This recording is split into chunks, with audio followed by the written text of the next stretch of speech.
Day everyone, so karon mag-create tag ay what ay what og laboratory for which is the packages embedded classes and interfaces.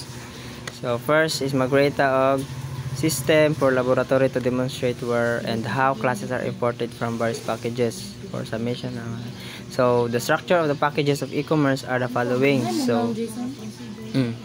So com.e-commerce mo na to ang adang package packages hindi para makita pod mo ba nga asa ko nagtanaw. So e-commerce controller is our main method, so .java ni siya, e-commerce controller.java, and then products na another package sa sulod sa tong e-commerce, and then sa products pod is natay product.java and orders Java, order service Java, order control order Java. And then package ni silang isa duha kaning product, order, and user payments mo na sila ang packages. Then sa sulod sa atong packages natay kanay mga classes. And then the expected output is username, knob, and then product purchase, laptop, and order created, blah blah blah. And then payment process for order, credit card. So sa username daw ato aning i-store si knob sa username nga package, and then si laptop pod sa product, and then si ID 1103 kay sa order na to is store which is naka-integer, and then payment process is for order 1103 is using credit card. So sa payment process na to is credit card, and then transaction complete, thank you for waiting. And then let's go to our IDE guys. So mo niya tong IDE karon. So nag-error ganiha mo create og packages. So mali na ang atong code ganiha guys. Kanay mo create og package project name. So atong project name is laboratory 4. And then package name is com.e-commerce and then class name na to is e-commerce controller. So let's go. And then sige sa com.e-commerce. Okay, so sa Java na to mag-create og another packages so create og new folder sa tong Java. So diri sa Java no create og folder. So diri si product nga kuan sila to ang mga kuan. So si e-commerce mo ni siya, products, example mag-create po datong ilang mga mga classes. So dara, so import, try na to import kung mugana guys, import sa nato siya daan para di na ta madugay. Import products class products dot asterisk. So tanaw sa natin kung nakapack na, okay. So create og instance which is si product lang yung product, then new product, then ana. So try na tong muran siya guys. Okay, so ninggana na siya guys.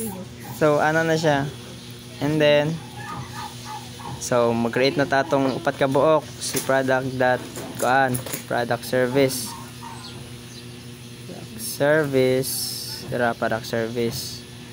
.java og si product asa naman to si ata si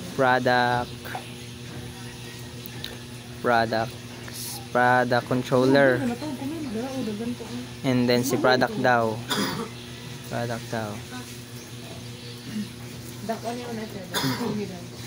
dan manata kinato ang package nga products. So mag another package na punta so, sa Java ta mag-add so folder, and then orders.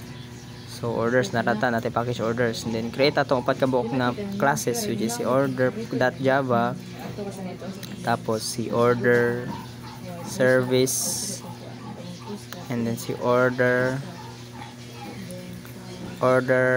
controller og si order daw. Okay, so order daw. So okay na ta sa orders. Then next folder kay si payments, and then payments depende ra na siya kung asa mo maguna. So Java file, so payment.java atong i-create sa nga class. So dara na natin payment.java, and then payment na pod, payment service, okay, and then payment controller, and then last is payment daw. And then okay na ta sa payments, okay na po sa order o sa products. So manaman ta dira mag last na po na to nga folder. So folder na to is user mali user. So i-delete natin siya, add taog dara class. So si users dara, so si user.java tapos si user service, and then si user kisa gini si user controller og si user daw. And then i-import na to ni sila tanang packages sa ato ang main, which is sa e-commerce guys, si e-commerce. Then i-import na to tong sa ato ang orders tapos asterisk dayon para ma-import na to ni sila tanan sa ato ang orders nga mga classes. Kung ato na siyang is gamitan og asterisk nga kana kay ma-access niya tanan ma-access na sa ato ang main method ang tanang mga classes nga naa sa sulod aning package nga orders o sa products. So another import na po tong sa users dot asterisk, and then last import sa pa to sa pagita payments. So si payments daw, payments dot asterisk. So okay na, and then instantiate diri sa to ang di ba ato ang gusto na output is the expected output kana, di ba? And then wait lang guys,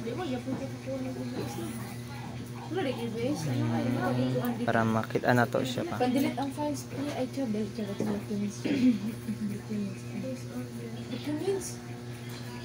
So the expected output is username nobnob, and then product purchase laptop order created na. So magsugod ta sa username. So sa username daw i-store na to ni siyang si nobnob. No, i-store natin si nobnob sa username. So asa man atong username nga package, di ba, sa users. So sa user.java mag-create ta diri og variable para sa ato i-store na to sa atong nobnob. So mag encapsulation man ta, so private atong gamiton, and then string username, and then semicolon para buhat lang ka og declare lang ka. So another is constructor para matawag na to siya, ma-instantiate na to ang ato ang kaning variable. So ang ito ang constructor is user public ta kay para ma-access, and then string username, and then semicolon sa tawag curly brace, and then this dot username equals new username dara.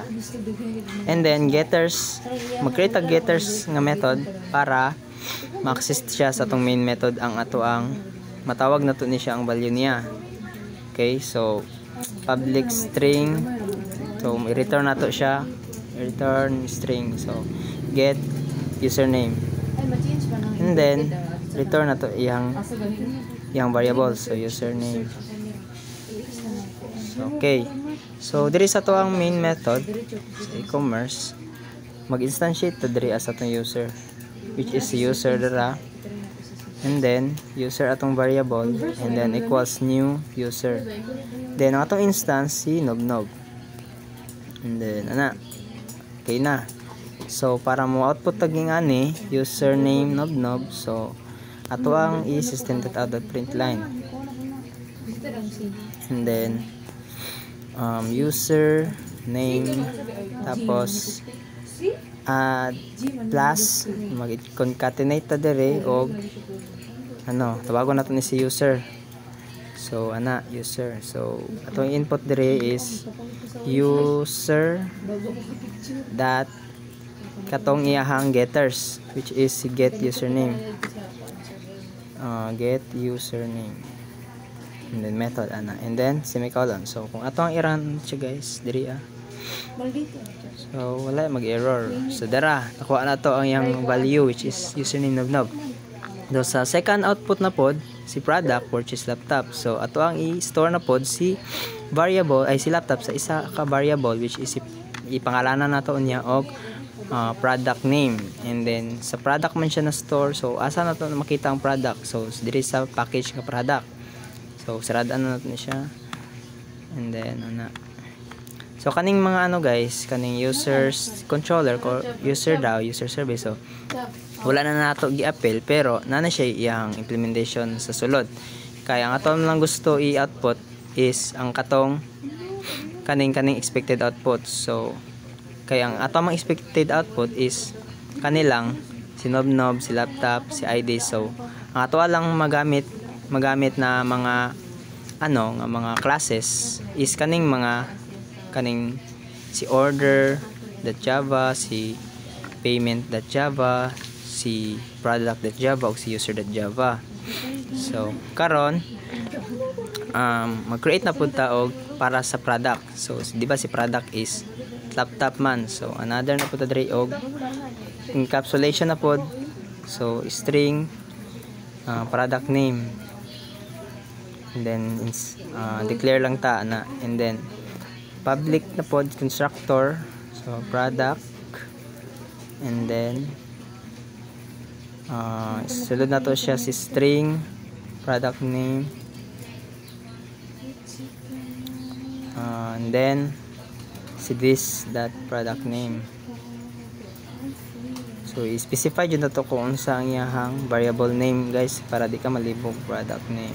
So dira, and then getters na pod public gihapon, and then string gihapon kay string man ito gamit, and then get product name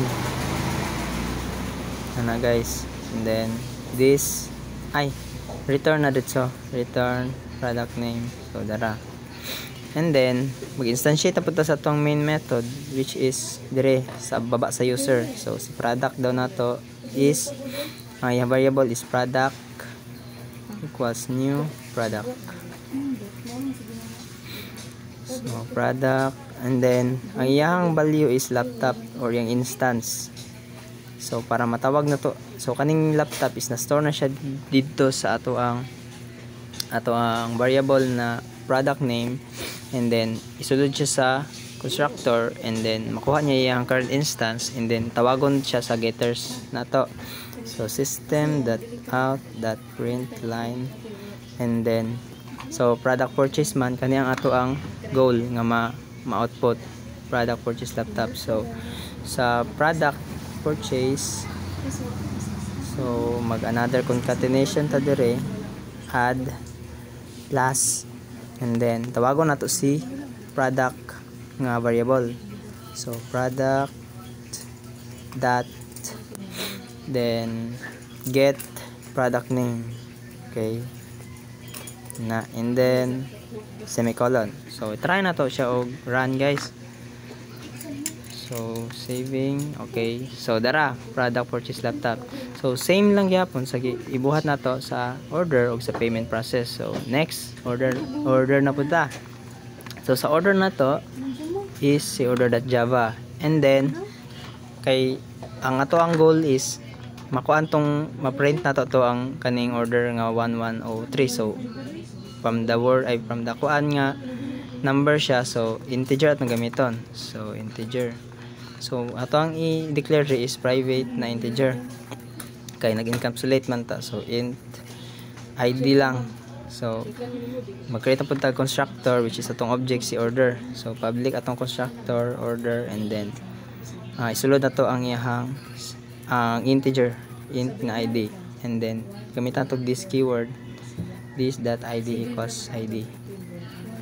So id, and then create og getters para ma-access na to sa sulod sa main. So public int get id, and then return na to ang iyang variable, so return id. And then sa tuang main method magkuan na pud ta, mag-create na pud ta og instantiation. So ato ang kuan reference si order nga class, and then atong variable is order or bisag unsa pa na, and then new order, and then ang itong instance is kani si 11 kana siya. So i-copy na to siya, and then ito siya ano dire, isulat na lang ay 11103.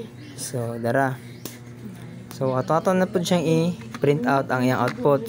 So order created daw ana. So system.out na pud ta, system.out.print line, and then order created daw, and then order id, and then plus concatenation ta, no, pagamin na to guys ha. Okay, so order id ay wait back plus order, tawagon na to ning order nga kani itong order nga variable that get id, and then ana, tapos plus na pod kay naman tay for product nga laptop. So plus string na ta for product space nya concatenate na pod for the product, tawagon na tong product laptop using the getter. So product that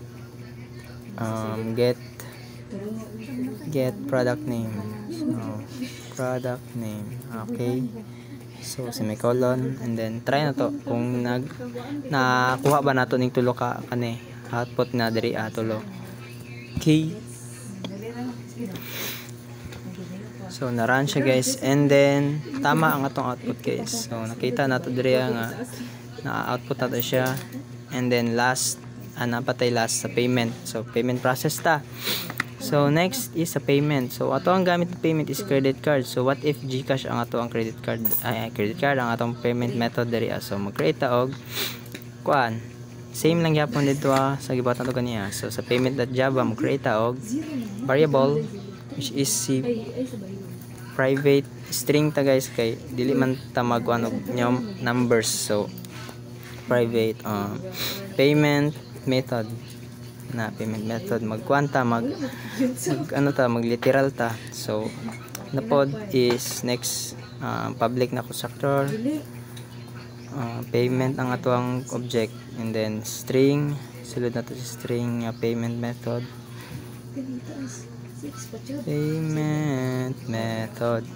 and then this that payment method equals payment method. Okay, and then sa labas is natay public na getters na pod.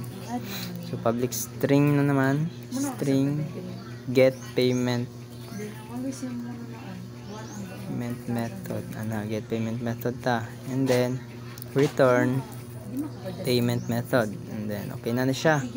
So sa balik ta sa main method, so commerce, and then create na pud ta og instantiation dire which is si payment ang atong class, which is class reference na to sa payment, then payment ang atong variable, then new payment, and then atong instance dire is GCash, and then semicolon, and then mag-create na tayo ato na ipa-output si payment process. So after ani mag system.out na pud ta, system.out.print line, and then payment process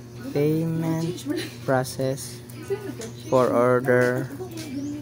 So tawagon na to iyang order ID diri plus order that get ID, and then add na pod plus using daw using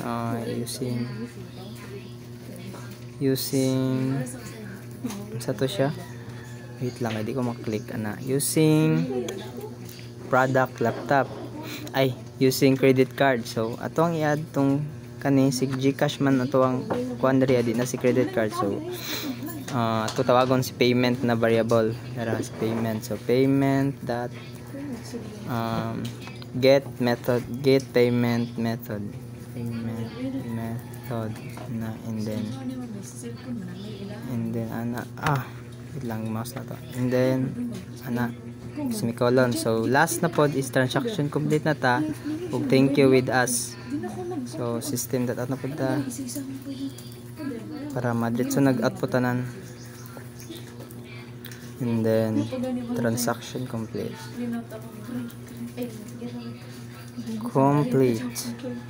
and then